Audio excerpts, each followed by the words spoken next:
Fala galera, tudo bom? Estamos aqui para mais um Conrad Apresenta, nosso segundo Conrad Apresenta, e um pouco diferente, porque além de apresentar Shadow Life, Vida nas Sombras, o novo quadrinho da Conrad Editora, estamos aqui para apresentar também a Andressa Lely, a tradutora desse quadrinho, que vai conversar comigo um pouquinho sobre como foi traduzir Vida nas Sombras. A gente vai falar um pouco das autoras, vamos falar um pouco da história de Vida nas Sombras. Tudo bom, Andressa? Tudo bem. Bom, obrigado por aceitar o nosso convite. Eu que agradeço, uma super honra estar aqui. Vida nas Sombras. Vida nas Sombras é uma HQ norte-americana que é quase um mangá, né? Sim. Por quê? Porque a autora, a Hiromi Goto, ela é de origem japonesa e a família dela emigrou para o Canadá, né? Hoje ela mora no Canadá com a esposa dela e ela é autora de livros infanto-juvenis. Ela ganhou vários prêmios com alguns dos livros dela e Vida nas Sombras é a primeira graphic novel dela, né? Sim. E foi a sua primeira tradução, né? De quadrinhos. Imagina a honra, primeiro quadrinho dela, primeiro quadrinho traduzido por mim, então também muito especial. Então, e ele é desenhado pela Anne Shu, que é norte-americana, mas de origem chinesa, né? Então é um quadrinho muito oriental, né? Sim. E vamos começar já falando de Vida nas Sombras, né? Eu vou falar alguns detalhes rápidos da nossa edição. A edição da Conrad tem pouco mais de 300 páginas, papel pólen. Tá lindíssimo. Orelha, olha que bonita, tem duas orelhinhas, né? Papelzinho pólen no miolo. Vocês veem que é um estilo bem de mangá mesmo, né? E tem verniz localizado aqui e aqui nas duas capas. Então, Vida nas Sombras já está à venda. E ela conta a história dessa senhorinha aqui. E é muito legal porque é muito difícil você ver protagonistas da terceira idade, né? E, aliás, já é difícil ter protagonistas mulheres em quadrinhos, né? Sim, agora tá tendo toda uma revolução, né? A gente tá vendo mais protagonistas femininas. E é importante ver uma senhora, né, como protagonista e representada de um jeito diferente do que a gente costuma ver, né? Até na literatura, nos filmes, enfim. Pois é. A história começa com a protagonista, ela tá numa casa de repouso, né? Que as filhas colocaram ela, né? Uma casa de repouso chique e tal. E só que ela não quer ficar lá, né? Ela não gosta de morar lá. Ela quer morar sozinha. Ela quer fazer as coisas dela. Então, a história começa com ela fugindo dessa casa de repouso, né? Só que uma sombra escura segue ela da casa de repouso. Né? Pois é, e logo no começo você já fica sabendo que é a sombra da morte que está seguindo ela, né? Mas ela não vai se render à sombra da morte sem luta. Não, jamais. Não, ela não vai desistir. Pois é. O que eu acho muito bacana dessa história é que, apesar desse componente fantasioso, de fantasia, né, da sombra da morte, dela lutar contra a morte, né, ela acha que não é a hora dela ainda, isso, na verdade, é um recurso para contar a história, na verdade, da vida dela, né?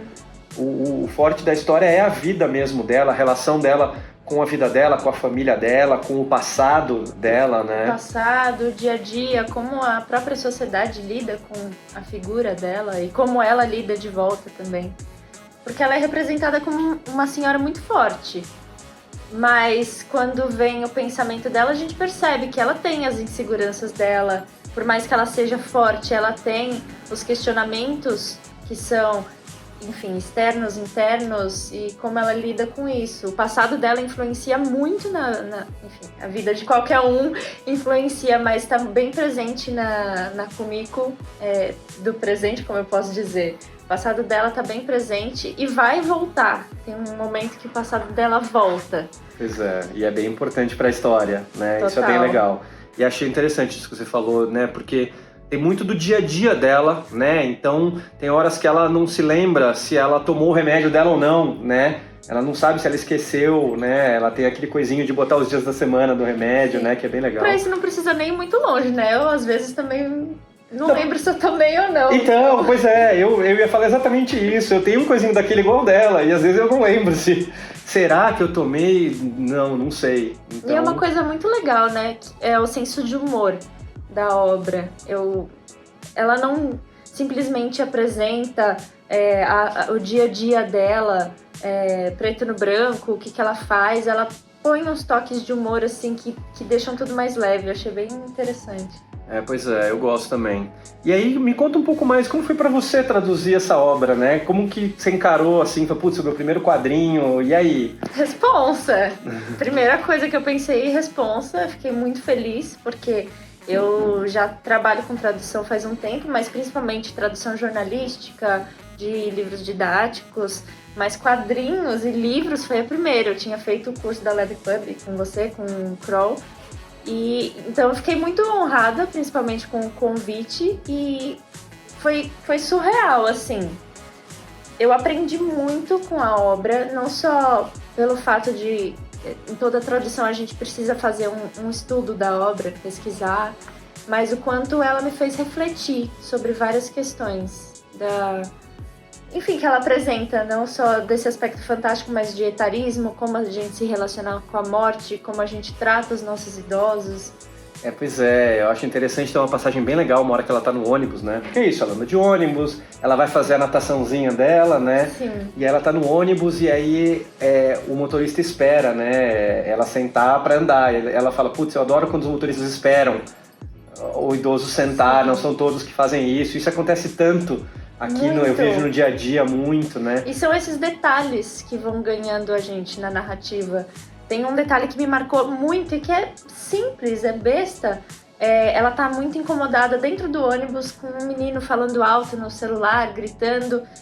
Só que ela meio que segura aquilo pra ela.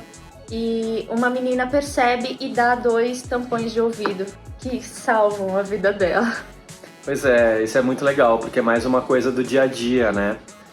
E você lembra mais ou menos quanto tempo você levou pra fazer essa tradução? Eu levei... Pra fazer a tradução eu levei 1 mês. Levei alguns dias a mais para poder ler a obra, fazer um estudo prévio, né? Todas as partes técnicas que eu precisava resolver. E aí eu comecei efetivamente a tradução. Então, mais ou menos 1 mês e 5 dias. Até fiz uma organização no Trello, eu uso muito o Trello. Não sei se todo mundo conhece, mas é um aplicativo de organização que salva a minha vida quando eu vou fazer uma tradução. Então, mais ou menos esse tempo mesmo. Bacana. E uma última coisa antes da gente encerrar, você releu agora que tá pronta a obra? Ainda não tive tempo de reler. Eu tô quase dormindo abraçado com o livro, mas ainda não tive tempo de reler. Acho que semana que vem eu consigo. E é até importante, assim, pegar agora com mais calma, com cabeça fria também, não só reler com o coração, mas também tecnicamente, para ir aprimorando o meu trabalho, enfim. Então vai ser importante. Boa. Vida nas Sombras. Espero que você tenha gostado desse vídeo. Compre Vida nas Sombras. Se você não comprou ainda, compre Vida nas Sombras, leia. É uma HQ muito legal sobre a vida, sobre a morte, né? Sim. Sobre muita coisa bacana. Então, leia Vida nas Sombras e depois conte pra gente o que você achou.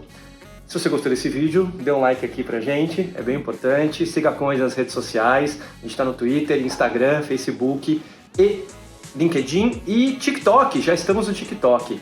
Valeu, gente, até o próximo Conrad Apresenta. Até. Tchau, tchau.